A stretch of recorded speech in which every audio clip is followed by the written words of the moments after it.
welcome back to another video. Once more, I have my favorite and only guest. You said I shouldn't say only, I should say favorite. My favorite guest is back with me, and it is my husband. Hi, baby. Welcome back. So, you guys, today we're just gonna be talking about our Lobola Day and basically the journey towards the day and how we found the day and what's been happening thereafter, you know. And yeah, we really just want to share our journey, and would really like to find out if your journey, if you've already gone through this before, if it was the same as ours. What were the highlights? What were the lows? Please share. Oh yeah, there might be, you know, there might be. So I'd really like to hear how your journeys went about, or if you guys are in conversation with your partner about it, how would you like for it to go? I'm really excited about this topic, as you can tell. I'm really excited. I mean, when two people come together and they want to take their love to the next level and have their families, you know, come together, I think that's honestly a beautiful thing. So for anyone who's gone through it, for anyone who's thinking about it, for anyone who's gonna go through it or who's currently going through it, congratulations, it's a beautiful thing. And yeah, do you want to start the talk, baby? So I have my phone here, you guys, because I kind of like wrote down some bullet points as to what I want us to cover, just so we don't kind of like ramble. Okay. So do you want to start for the journey from your side? Okay, so I mean, baby, one of the things that I would just want to cover is the pre-Lobola stuff. Yeah. To say, before you even start the Lobola process, have a discussion with your partner, so that if, for example, you want to marry out of community of property, you start that process before starting the Lobola negotiations. Because if you start the Lobola negotiations and then something in between happens, you are literally married with that person according to customary law in community of property. That's in community of property. So that's one thing I would say, that you just have to have that discussion with your partner and agree to say, this is how the type of marriage that you want to enter into. If it's in community of property, you don't need to bother, but if it's out of community of property, then you need to bother yourself and start the process and research and then get your contract and all the paperwork you know, done, and then proceed with the Lobola stuff. So coming back to the Lobola stuff. Yeah. So I think the first thing that I did, once I had decided to say, okay, now we're bringing the big dogs, was to actually discuss with my parents. So I had a chat with Vince and Masette to say, guys, I think I don't think I'll ever, you guys, Utebo calls Amazalbake by name. No, I don't think I'll ever name. But I don't like, it's something that I do with you and people who are closer to but you. When they are here, in front of them, you call them mom. Unless, for example, if maybe I'm playing with my dad, I'm like, now. Yeah. Alright? Yeah, so it's one of those things. Yeah. But it's not out of disrespect. Yeah. But then, so I spoke with them to say, guys, here's the plan, I want to Lobola. And then we had that discussion to say, do I understand the magnitude and what this means? And then we went on to discuss the dates, and then they wanted to also know my budget. Yeah. And then I literally outsourced most of the things to my dad. I was like, okay, you will handle literally everything in terms of delegation, to say who will go, and the only thing that I literally inputted in that discussion was to say, these are the people who you can't leave behind. Yeah. And we left it at that. And then we wrote the letter. Yeah. And then we wrote the letter. I saw the letter. And then because of the distance, Joburg and Newcastle, we actually couriered the letter. Yeah. And her mom received the letter. And then she came running to me. And then what happened? So, you guys, my mom calls me. I think it was a Wednesday. On a random Wednesday, my mom is calling me. She's like, Gugu, I just received a letter and it's written my mom's name and she's like, I got so scared when I received it, I didn't want to open it. I'm like, and in my head I'm like, what are you talking about? What letter? Because, yeah, Tebo has told me that they were busy writing a letter, but he didn't tell me when this letter was gonna be sent home, right? And he kept asking, and I was like, don't lie. I kept asking, I was like, babe, when is the letter being sent? When is the letter being sent? And he was just like, babe, just relax, relax. Yeah. So my mom is calling me like freaking out, like, I received the letter, I don't know whether to open it, whether to not. I'm like, Mom, I don't know what you're talking about. And then she's like, yeah, when I finally opened it, I saw that it's actually coming from Tebo's family. I'm like, are you serious? He did not say anything to me. So literally, I found out from my mom that the letter has reached home because this one didn't say anything to me. And so my mom is like, okay, I read it. They've stipulated a date.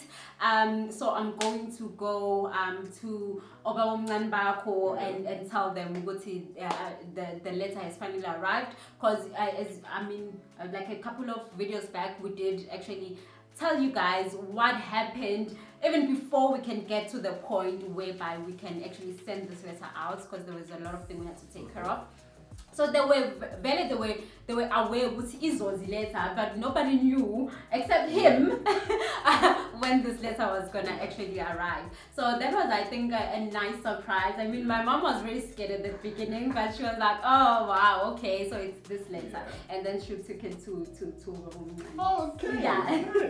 Nice. So I mean, after the letter, then my father then had to approach like people within the family, tell them to say, this is what I want to do.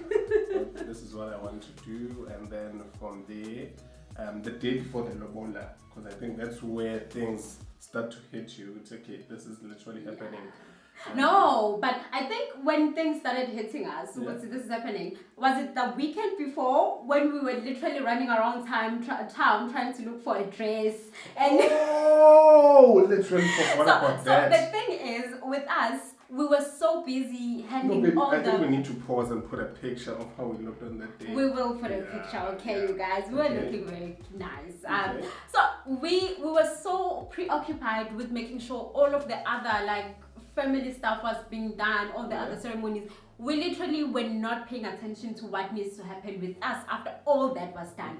So when all that was done, we were now realizing, I think it was literally like a week before, it was, oh my gosh, okay, and what are we gonna wear, and what are people gonna eat, and all of those things. We're now trying to figure out everything, and we were like, okay, this Saturday let's go to town to look for a dress, because I did yes, I know I looked beautiful, that dress was beautiful, but I'm tunganga, guys, okay?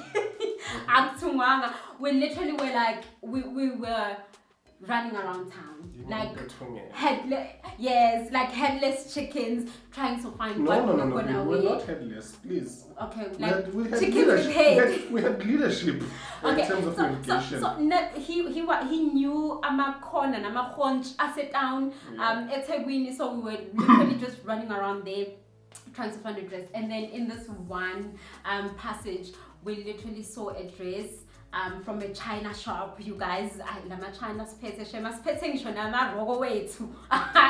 So we saw this dress, and literally you saw it first, and you were like, baby, what do you think about this one?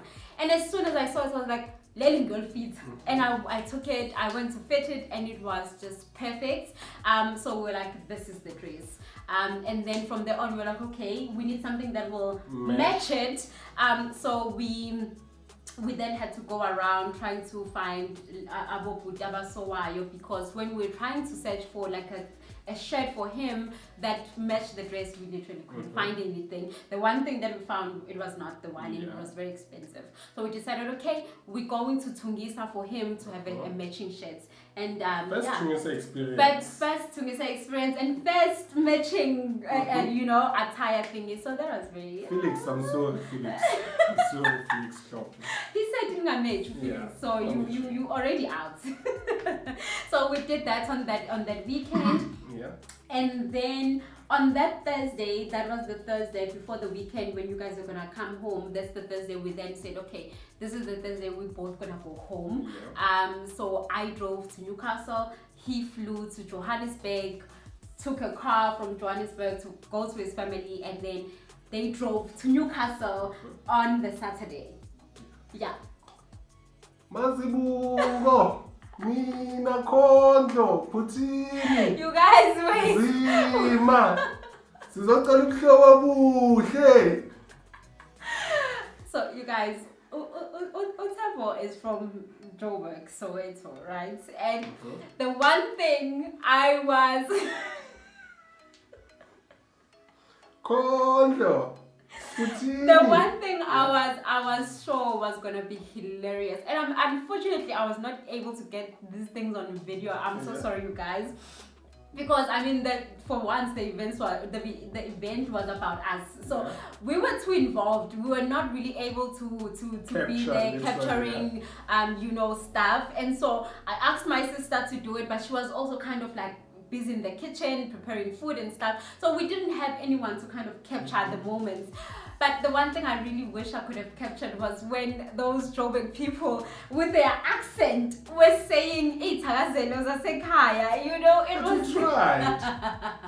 It was so funny. But I mean, I don't know, the old man. Yeah. The old man really did a good job. Like, he did a good job. You couldn't really get the accent, but he really tried.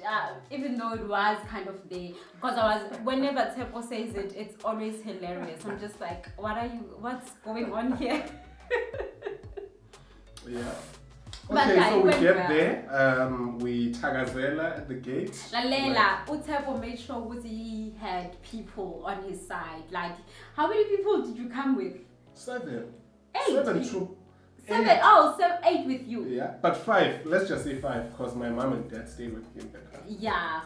So from my side, it was literally my one Babumngani who was there, and then there was another cool guy who just came to help him out, and then it was like my aunts and no Mkoskazi Babumngani who was there, and then it was a lot of girls who were busy cooking and preparing everything. Oh, that was so cute though. When I think about it now, I'm like, oh, that was nice.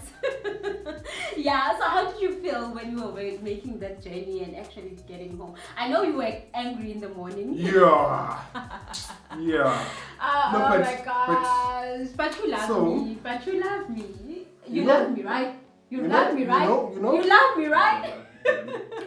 So you know what made this frustrating was I told my family, right, that we're gonna leave at 4 a.m. in the morning. Yeah. Right?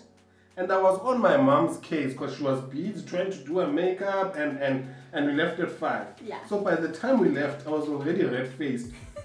Right? So now, I was angry with my mom at that time because I even told her the day before that, please, 4 o'clock. Yeah. And so literally we leave and I'm already angry. So along the way, I get better. And then we get to Newcastle after 4 hours of driving, right? When we get there, I call you, right? Yeah. And I'm like, baby, we are here. Oh, what did you tell me? I said, you called me and you said you were at Newcastle Mall. Yeah. And I was like, what did I say at that point? I think I said... No, you didn't say much. You only told me. I said okay. I said okay, cool. And then I was now, at that point when he was telling me that, I was freaking out. Because at that point, and yes, my one aunt was already there. So we now say, I was telling them and my mom that these people are here, guys, and from my family nobody is here. And at that point I was knowing him, I knew because he's very proper when it comes to time. Like, he wants everything to be done accordingly and according to time. Time is very important. I know. I mean, you know what frustrated me? We've driven for 4 hours. We come here and these people are not ready. Yeah. Whereas I've been literally at loggerheads with my mom for making us late, right? Yeah. And we spent an hour outside waiting, right? Yeah, because when they finally reached home, literally they reached home 5 minutes after my Babumngani just got there. Yeah. So we literally still had to like have our own family conversations. But I'll touch base on that. But we had I liked the family conversation that we had. But at that time, when we were still discussing, he was waiting now with his family outside, and they literally like stayed in the car for like a whole hour. while we were still in conversation, but would say, how is this And supposed to I need to add, I don't think it was gonna be an hour because I called you and you were like, not yet. And I'm like, alright guys, let's go. Yeah. Let's Oh go. yeah, you Let's actually go. ended up you forced them onto Yeah, I'm us like, because he was let's like, go. I'm no longer waiting. He was just like, we literally, while we were still in discussion, we now hearing Abantu saying it. We were like, oh my god. I was like, okay, he's really pissed now. Like he's really pissed. He was like, I'm no longer gonna wait. So it literally forced us to also be like, okay, it's done, guys. The important points are covered. Yeah. So what I liked about us having that family meeting, and I know it might be a modern thing, but my family literally called me and they sat me down and they were like, what did you guys discuss?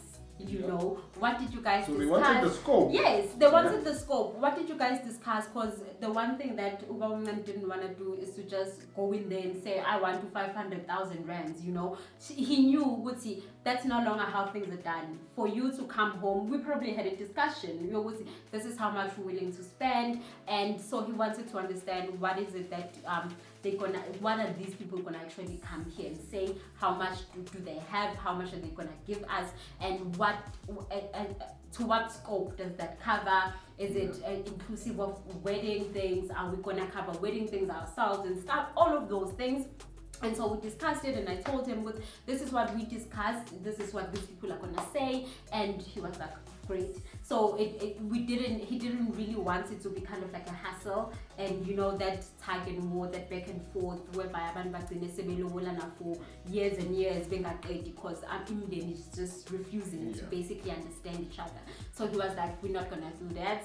Times for that are over. You know, people discuss nowadays this is what they wish to happen for their relationship, and they really understood this is all about creating uplobo. It's nothing more. Nobody's being scammed. It's just about bringing these two kids together. So yeah, and for me that was really one of the highlights, and I really liked how my family kind of handled that. But they wanted too much money anyway. No, they didn't. No, they didn't. Okay, anyway, that's a debate for another day. Yeah. But yeah, so my answer was we get in there. Push. Get into the house, the negotiations start, and then they come to me to say, right? Yeah. And then my father's like, that's not how it's done. His family were under the impression that we were trying to kind of trick them so that bazoki pinta.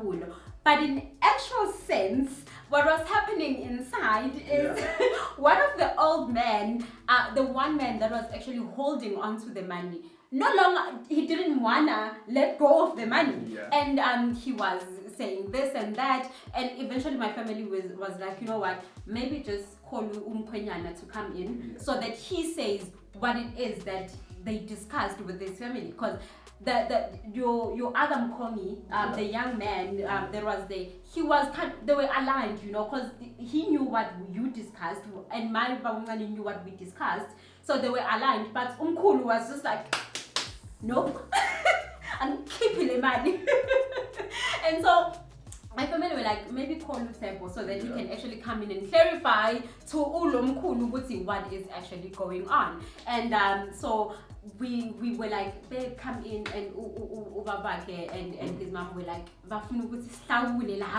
don't do it, they trying to trick us. And he didn't come in. They ended up like, he didn't come in. But yeah, there was a little bit of them leaving to kind of like go outside to discuss and coming in. That thing took 5 hours. 5. Was it 5 hours? Yeah, 5. And it was, honestly, it was because of one person, Dave. I'm not gonna lie. That 5 hours, it was literally just because of that, of Umku. That was But they kept coming to the car. I think the biggest one, right, for our Lobola negotiation was when they started, because I think that's where they spent a bit of time as well. Yeah. In terms of let's just call it Lobola protocol, right? Maybe I'll also give an explanation to say, before you even discuss Lobola, that's not like where you start. Yeah. Right? There are other things that you need to observe, from the gate to Vulamlomo, or something like that, and all those things, right? And then before you even start the lobola, now you need to pay a cow your hand. So Yes. the cow to ask, I'm assuming, for your the hand hand in in marriage, right? yeah. And then once that's done, then you can start You to pay the discuss bride price. lobola, Yeah. right? So basically what we did was, so most people, they would separate the two events. The first event would be ukuthi the family goes and then they do ukucela first. So they leave that cow, and then they will then say, we will then come back on this particular day to actually then pay the lobola price. So what we wanted to do, because I mean we live in Durban, his family is in Johannesburg, my family is in Newcastle, having to kind of round all of these people up to be in one place is very costly, and all of these costs come to us. So what we wanted to do was to make sure that everything is done on one day, and it's done with, it's complete. Okay, cool. So they get in there, they wrestle. 1, 2, 3. You know, we get our bride, and then the two families finally agree on the bride money after a lot of No, tussles. but baby, we didn't mention the part where they like kind of call the girls, because that was a very funny part for me. But I was not there. Yeah. So but that happened. That happened before the actual tag and move kind of happened. So they were like, okay. So after they had paid Ilobo and stuff, then they were like, okay, the girls need to come in because they need to identify the person. But they made it tricky for us. They called like 20 girls. Babe, come on. Just joking.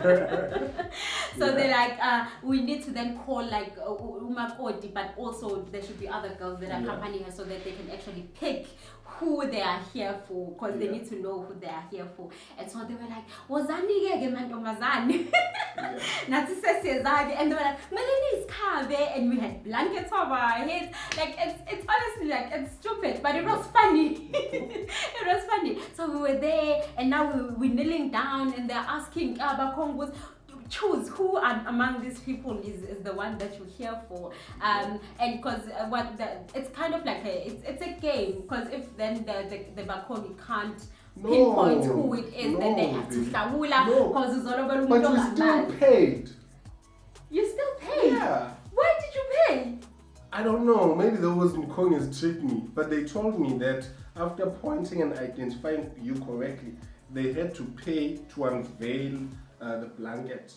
Okay. I don't know about that, okay. But I'm coming for my refund. All I know is they were supposed to pay if they were not able to identify me, but they were able to identify me, and then that's why then we have to now remove our Gugu so that they can actually see what Churundo right.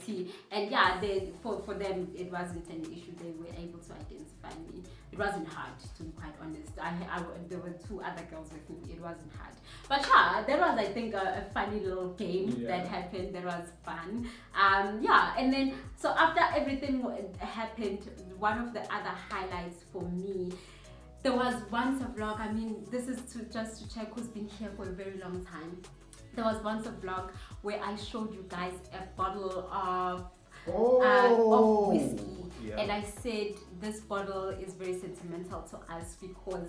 Do you want to tell the story, people, why that bottle was sentimental and why it was supposed to be? I don't think I'll tell it correctly, but I'll try. I do it. Okay. I do the best job of telling the story. Okay. So back when we were still very, very, very, very broke,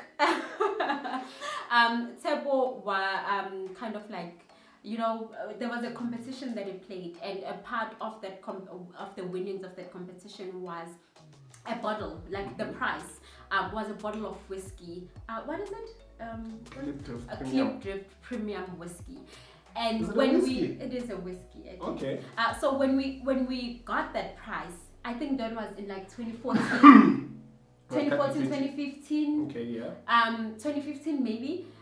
When we got that prize, we literally saved that bottle from then, and we saved it so that it will be used for like one special day in our life, and it was saved for that. I remember showing that in one of the vlogs that I made, and we decided that it was going to be used for when our families finally meet, for us to be like official like that.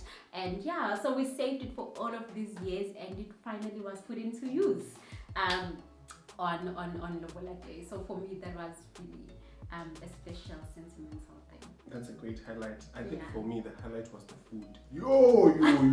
Hi guys. It was like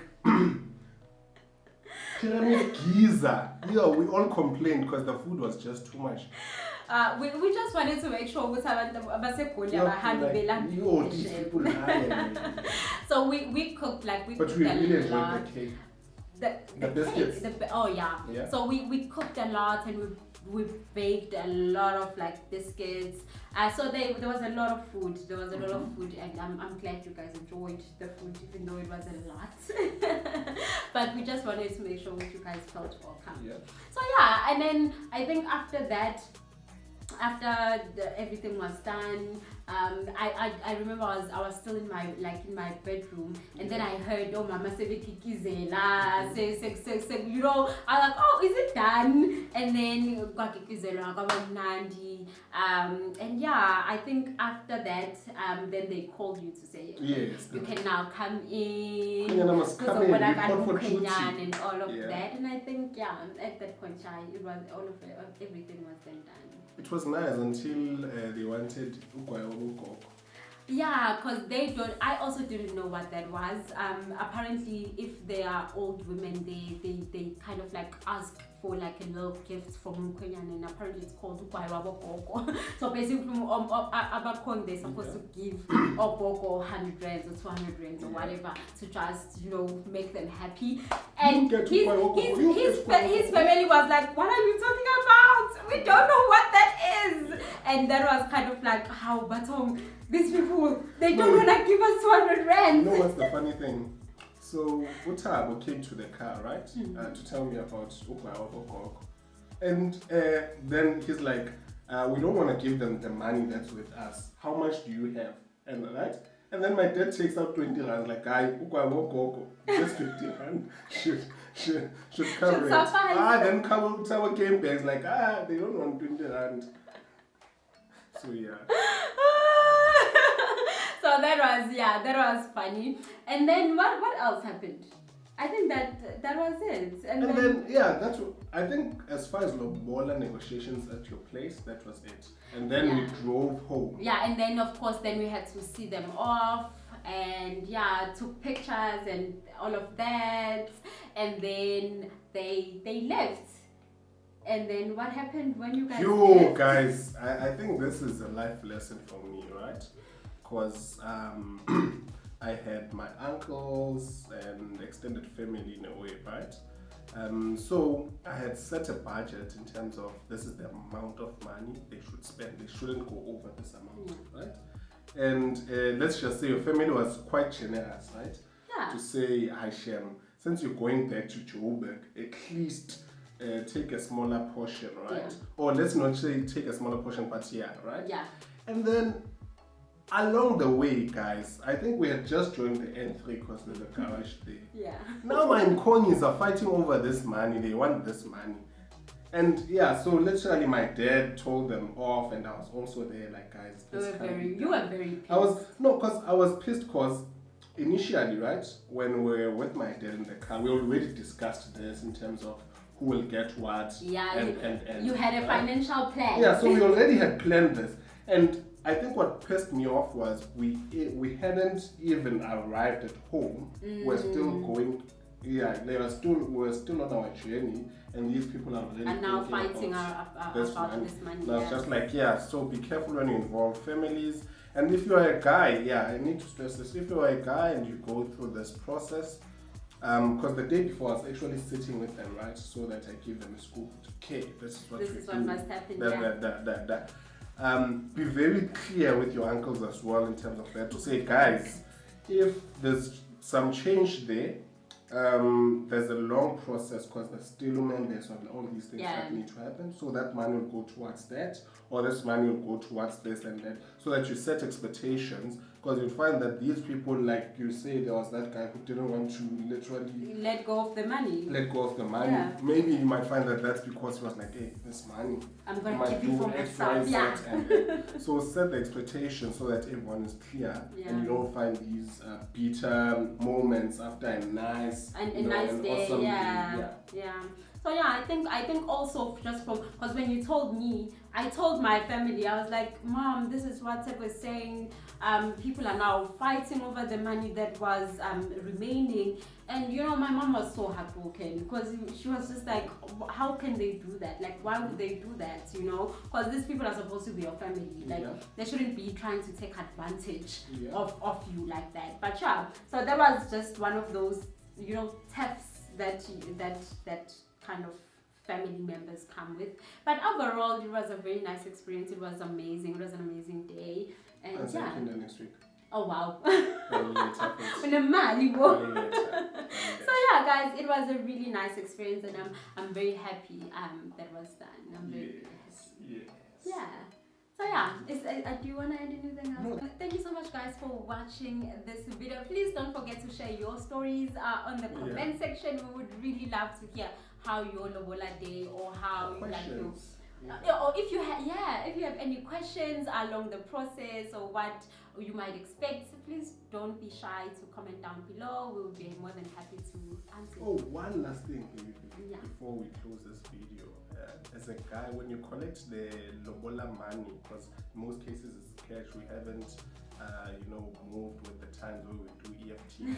Just be careful, number one, because I've heard a lot of stories where people, for example, move from ATM to ATM just to collect their monies, and then they get robbed, or something happens with the machine, and now there's monies that they can't recover. So just be extra careful when you make those big transactions. But so thank you so much, guys, for watching. We will see you guys on the next one. Bye. Guys.